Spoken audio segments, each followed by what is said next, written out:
welcome to Citizens Climate University, a weekly webinar program of Citizens Climate Lobby that provides CCL supporters with access to in-depth training opportunities on topics relating to climate change and effective climate advocacy. I'm your host tonight, Morgan McHugh, and tonight's topic is Columbia University's assessment from a prestigious institution of the Energy Innovations Act's impacts on emissions, air pollution, and Americans' finances. It confirms that the Energy Innovation and Carbon Dividend Act is effective at reducing emissions and is good for people. And joining us tonight is Dr. Noah Kaufman, research scholar at Columbia University. So I'm going to go ahead and pass this on to Jerry to introduce our featured guest tonight. Great. Thank you, Morgan. Hey, this is Jerry Hinkle, CCL's Economic Research Coordinator. We're really fortunate to have Noah with us tonight. I wanted to tell you a little bit about him. So he has a PhD in economics from the University of Texas, and he's really devoted his career to the evaluation of climate policy generally and carbon tax policy in particular. He is now the director of the Carbon Tax Research Initiative at Columbia University. And I wanted to tell you a little bit about the work that he's done that's particularly relevant for us.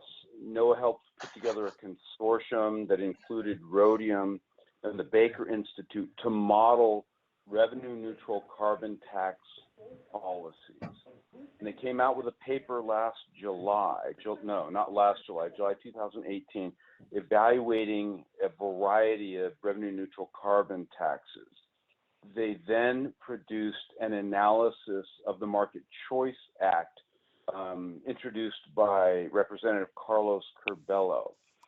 Later in 2018, a version of our bill came out, and and Noah's group produced an analysis of sorts of our bill, sort of from a high level, but compared it to other carbon pricing bills that had come out.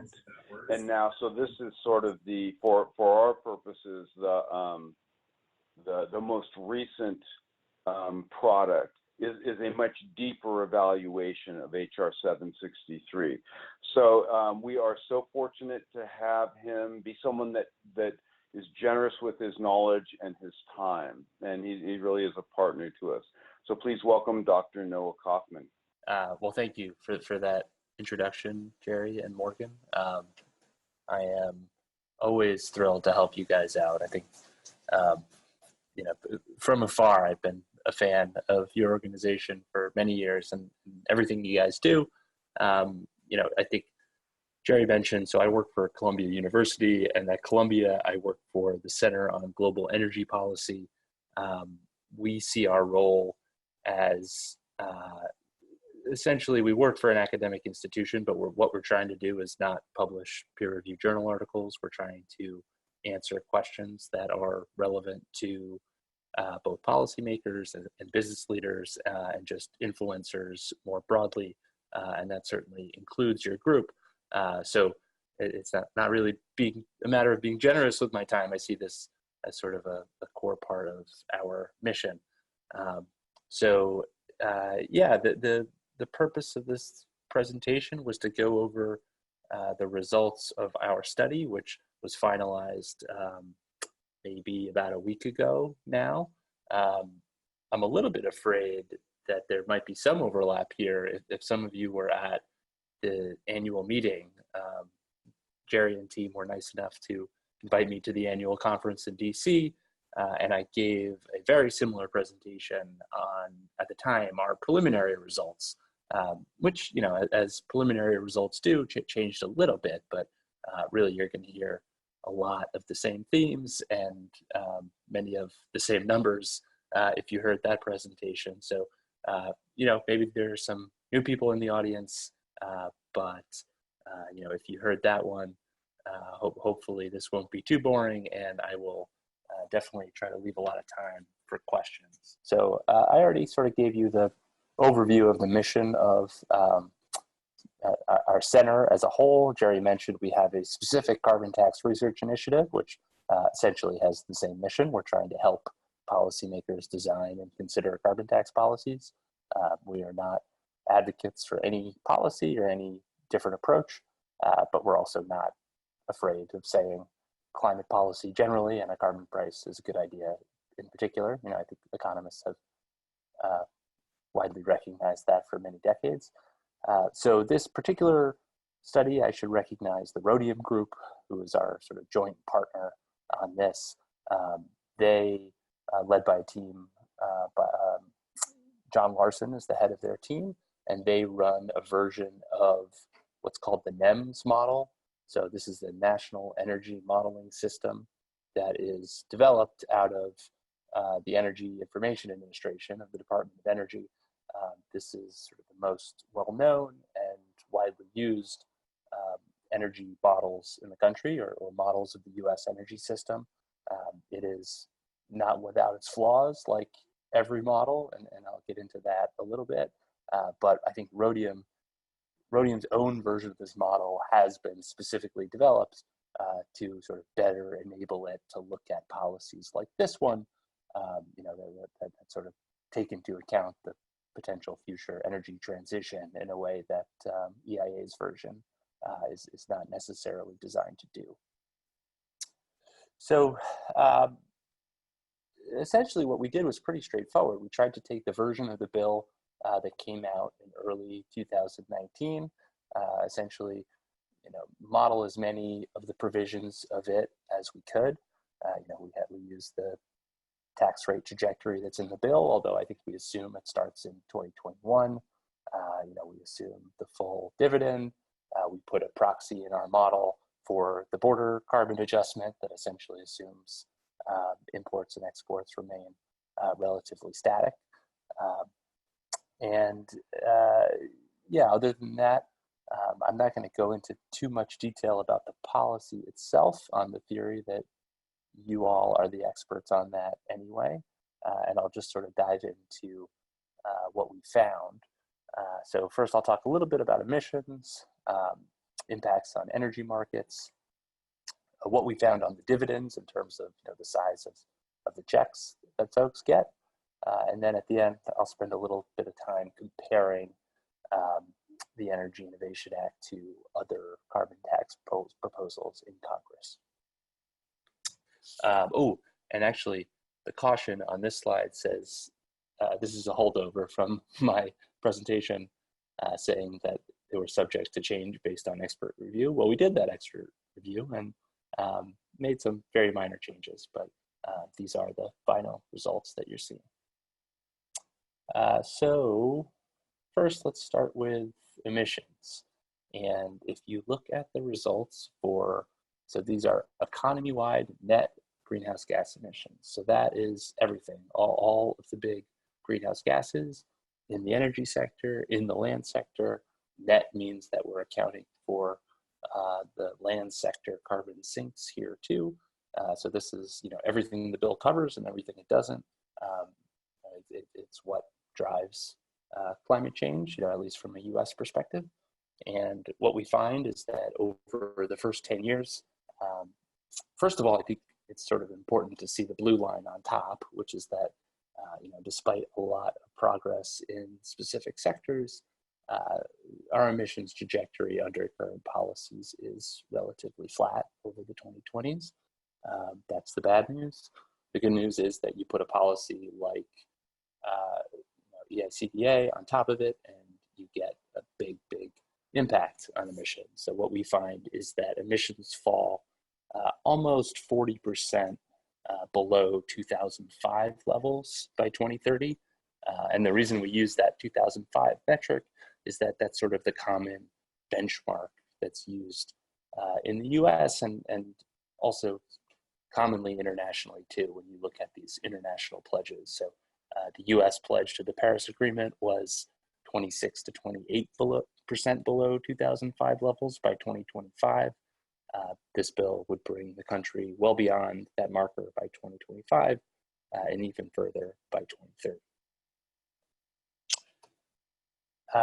It's important to see that if you break that out by sector, what you see is that most of those emissions reductions, at least in the early years, are coming from the power sector. And this figure hopefully drives that point home. You can see on the bottom, the lines on the bottom are just the power sector emissions, which are big. You know, they're right now about a third of total energy sector emissions, and this bill essentially takes care of them, or most of them, by 2030. But the progress in other sectors is much slower. So that is, first of all, in sectors like transportation, where you know, you're certainly raising the price of gasoline, but you know, because consumers don't have the easiest ways to switch away from their vehicles, because stock turnover of the vehicle fleet takes time, that's a lot slower. And it also includes emissions, you know, from, for example, agriculture that aren't even covered by a policy like this. But that's why you see, you know, you take sort of the big picture, and you're sort of on a path to net zero by mid-century. In that first slide, you know, you add this nuance to it, and you realize there's still a whole lot of work to do in sectors outside of the electricity sector. This slide here sort of goes through all the reasons to be skeptical about the emissions results that I just showed you. You know, I think it's important to recognize, first of all, that this is one model of the US energy system. And, you know, I think we should always take forecasts of energy systems with a grain of salt, especially when you see results from a single model. But even more specifically, it's worth noting that energy technologies are likely to change in ways that are hard to predict going forward. You know, in particular, if we put a policy like this in place, we would expect the price itself to accelerate innovation in low carbon technologies, which would actually, we'd expect, make emissions fall even faster than we would predict in a model that doesn't take into account those dynamics, and ours, and really no model does. Another fairly robust finding from the literature at this point is that when consumers see a carbon tax, they may respond in a way that's very different than if they just see a typical price change. So, you know, the prices of gasoline rise at the pump. Consumers may not notice. They may notice, but think, oh, that's just a temporary fluctuation. On the other hand, if they see a carbon tax, they see some permanence, and maybe they see it because they notice the policy change. So for that reason, we might expect the consumer reactions to be stronger than we find in a model like this. And then the other thing is that the last bullet point here, I think it's important to remember that what we're doing here is looking at just the carbon tax on top of the current policy scenario. You know, in reality, I was going to get to this a little later, but you know, you might think we need a whole series of policies to address greenhouse gas emissions. And to the extent we have complementary policies alongside of a carbon price, you could see emissions reductions that are quite a bit larger. So last thing on the emissions front, you probably know there's a mechanism in the bill that says if taxed emissions don't fall fast enough, the tax rate will increase more rapidly. And what we found was, at least through the 2020s, emissions are very likely to fall fast enough not to trigger that faster or acceleration in the tax rate. But once we get out to the 2030s, our model becomes, the results flip. And what we see is the reduction target emissions falls below the taxed emissions in the model. So that might mean, you know, it's always possible our model is underestimating emissions reductions. We could put other policies in place to push down emissions further, you know, or this is telling us if we do not, you might see that extra $10 a ton tax rate acceleration kick in at some point in the 2030s. Wanted to talk a little bit about energy market impacts And what you see is, number one, the impact on the left here to the coal markets. Coal production falls very dramatically by 2030. So this shows sort of the dark blue is coal production under current policies, which is below current levels, but sort of a gradual decline from current levels. Whereas under this carbon tax, I'll show you the electricity sector results in a bit, but basically coal is driven out of the electricity system. So that is very good from an emission standpoint. It's very good from a public health and greenhouse gas emission standpoint, but it's also concerning in terms of the regions of the country that produce coal and the sort of surrounding not just workers, but communities and local governments. So that's something that policymakers need to be cognizant of. It really is a coal story. I mean, if you look at our results for natural gas, which we show here on the right, and even more so for oil, which we don't even show here, the impacts are quite a bit smaller. So I referenced the electricity generation. That's where a lot of the action is in the 2020s. What we find is that the carbon tax is a huge boost for renewables. If you look at the bar on the far right, renewables are almost half of electricity generation by 2030. We actually see a lot of natural gas with carbon capture and storage starting to come in by the late 2020s. There's really only one plant online right now, but at least according to sort of the supply curves in our model,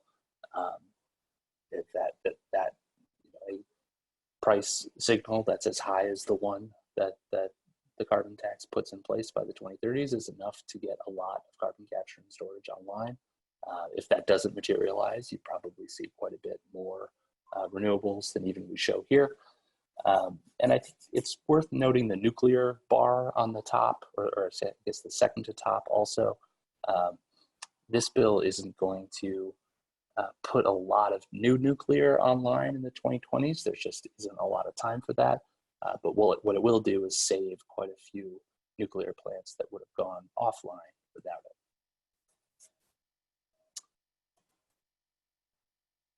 A couple slides here just on prices. Of course, you hear a lot of people talk about the price impacts of carbon prices, and they are very real. Sometimes I hear carbon pricing advocates pushing back, saying, well, we are taxing polluters and they won't necessarily be able to pass that price along to consumers. I think they will find ways to do that, and our model suggests that they will also, at least in most cases. And for the gasoline prices, a rough rule of thumb is that for every dollar per ton of carbon tax, you'll see maybe 70 to 80% of that in terms of dollars per gallon of, or I should say, I guess, cents per gallon of gasoline. So when you have in 2020 a $15 a ton carbon tax, you see the price of gasoline rise about 15 cents per gallon at the pump. And by 2030, that's up to almost a dollar per gallon at the pump. Electricity prices, sort of same story. I think people probably have less of a good idea of what their electricity prices are now, but they will rise because natural gas especially is setting electricity prices over lots of the country. So you see a rise in prices there too. And then if you look sort of from a broader standpoint, this is sort of energy expenditures per capita. So essentially what that means is we take total energy expenditures from the whole population, we divide it by the population. What we find is that the carbon tax raises energy expenditures over a current policy scenario by 20 to 25%. Although even in 2030, it's not quite at the peak it was at back in 2008. Important to remember, of course, that money that is spent in greater energy expenditures doesn't disappear. It becomes government revenue. And in this bill, it's just given back to the people. So they may be spending more in energy expenditures, but they get checks in the mail to compensate. So first of all, the sort of the gross carbon tax revenues rise to about $400 billion by 2030. So this is a lot of money. What we find is that when you sort of divvy that up the way the bill calls for and send checks to adults and children, by 2030, those checks are over $1,200 a year for an adult and about half that for children. The obvious question that comes next that people ask is, all right, so how do the checks that you get in the mail compare to the changes in energy expenditures? And it turns out that's a really hard question to answer because it depends on so many different things. But we tried to do it anyway. And there's a lot of fine print in the paper giving caveats on why that maybe don't take these results to the dollar, but in general, what we tried to do is say, what's an average household, including typical adults and children in the household, going to get dividend payments, and how does that compare to the change in energy expenditures for your average household? And the results we thought were kind of neat. We didn't actually know that it was going to come out to be as sort of even as we found here, where the dividend payments on average are really right about the same as the change in expenditures, which is a nice way of driving home the point that for your average consumer, this is kind of a wash. So one thing to keep in mind, and I could spend a whole hour on this alone, but when you think about how it's going to affect federal government revenues, there's a lot going on here. So a lot of times you hear these bills referred to as revenue neutral. It's not actually quite that simple. If you just look at the first order effects on government revenue, that's basically true, right? There's carbon tax revenue and it's being paid out in dividends. That roughly matches each other. But then you have these second order effects. First of all, there's something called the income and payroll tax offset, which I won't get into the details of, but the way to think about that is that businesses especially pay the carbon tax, and when they pay the carbon tax, that means they have less income to pay income taxes and payroll taxes.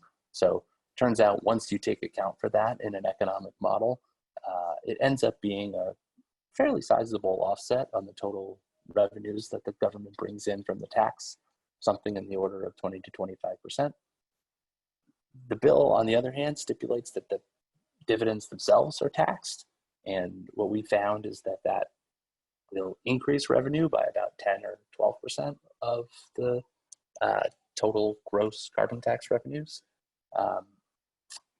And then you also have these third order effects that we don't even try to calculate, but think of like the multiplier effects. You send people checks in the mail every month. They're going to spend that money, right? And they're going to spend it on consumer goods, and there'll be sales taxes, and it'll turn into someone's income, and there'll be income taxes. So you have all these third order effects that will influence government revenue also. So what we say in the paper is that it's really hard to know what the effects on government revenue are. If you take these first and second order effects into account, you probably have a slightly revenue negative policy in the near term.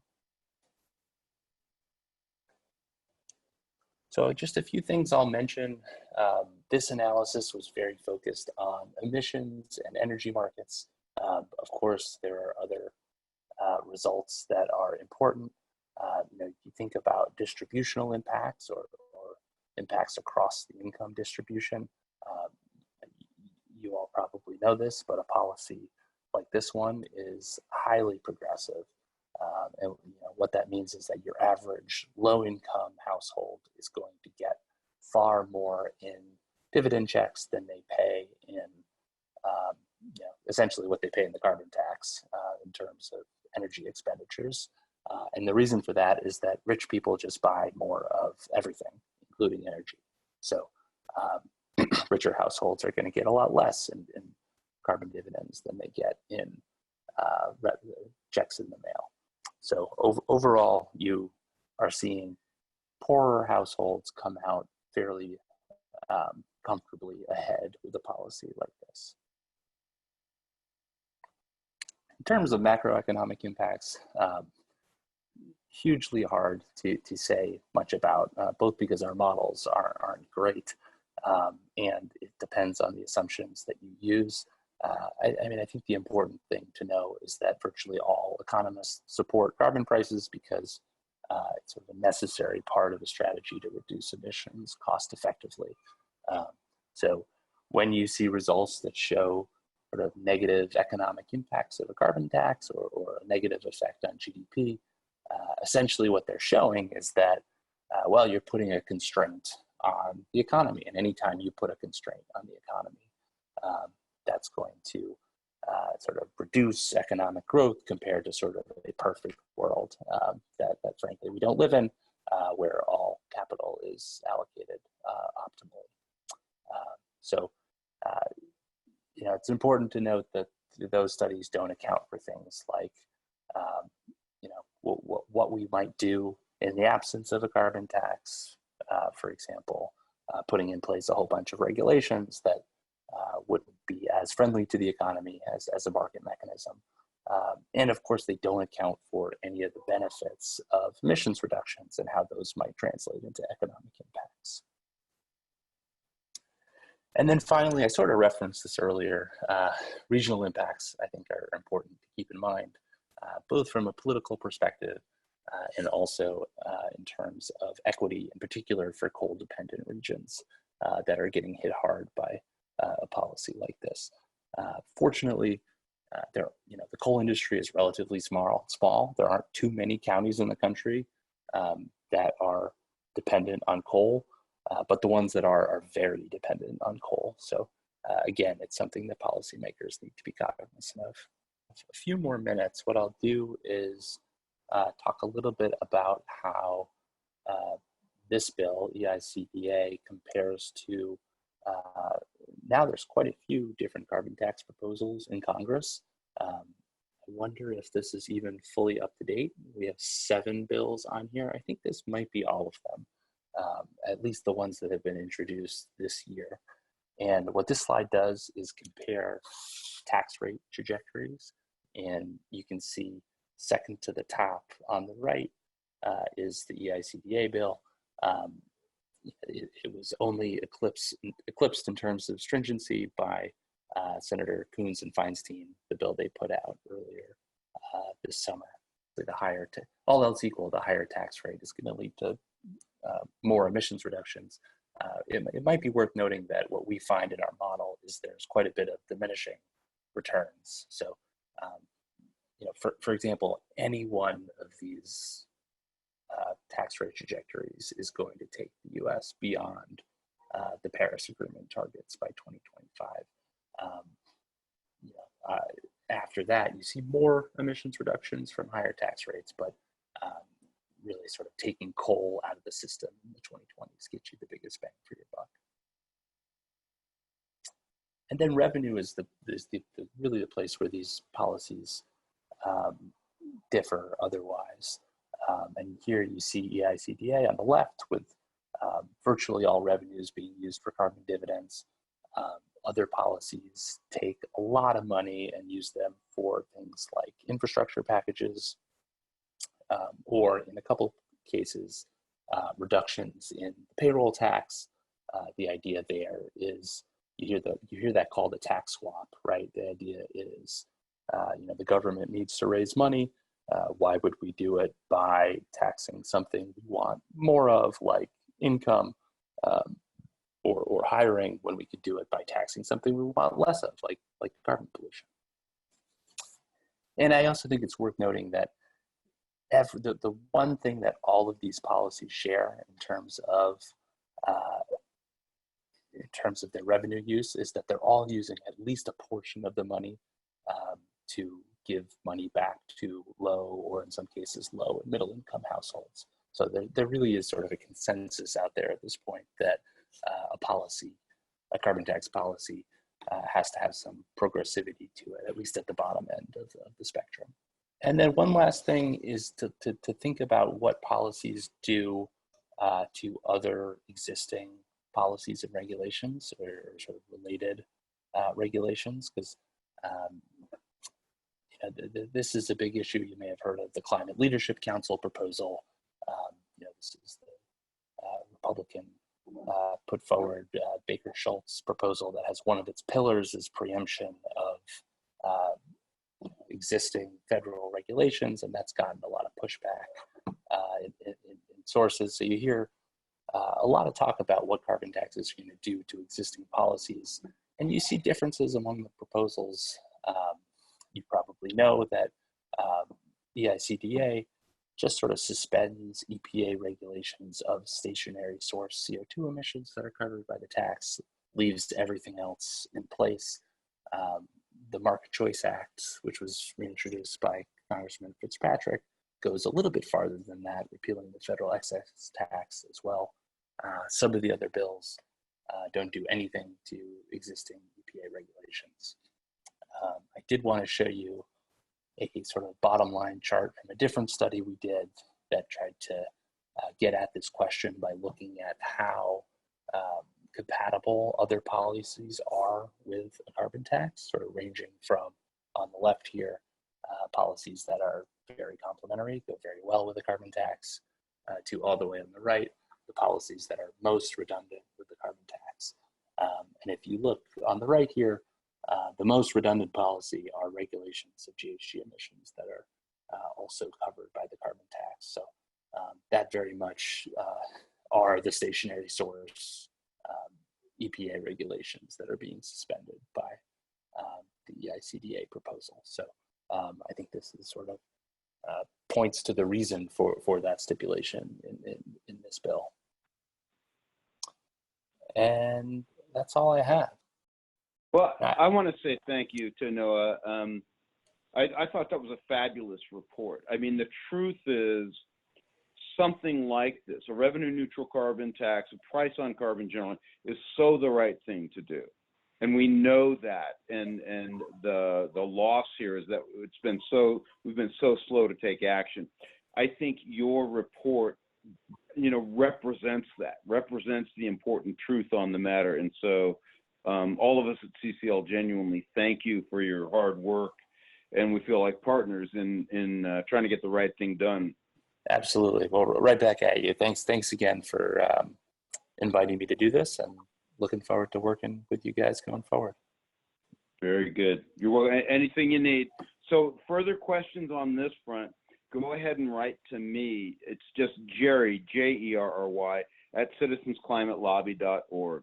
And if I need to pass anything on to Noah, I will do so. Until then, Noah, we wish you the very best in future carbon tax research and other work that you're involved in there at the Center for Global Energy Policy. Thank you for listening to this episode of Citizens Climate Lobby's training program. You can tune into more episodes anywhere podcasts are available. Inspired by what you heard today? Join Citizens Climate Lobby to advocate for bipartisan climate solutions. Go to community.citizensclimate.org to find more trainings, resources, your local chapter, national action teams, discussion forums, and more. Be sure to like our Facebook page and follow us on Twitter and Instagram at Citizens Climate. We also invite all of our listeners to subscribe to our YouTube channel for more inspiration. And together, we are creating the political will for a livable world.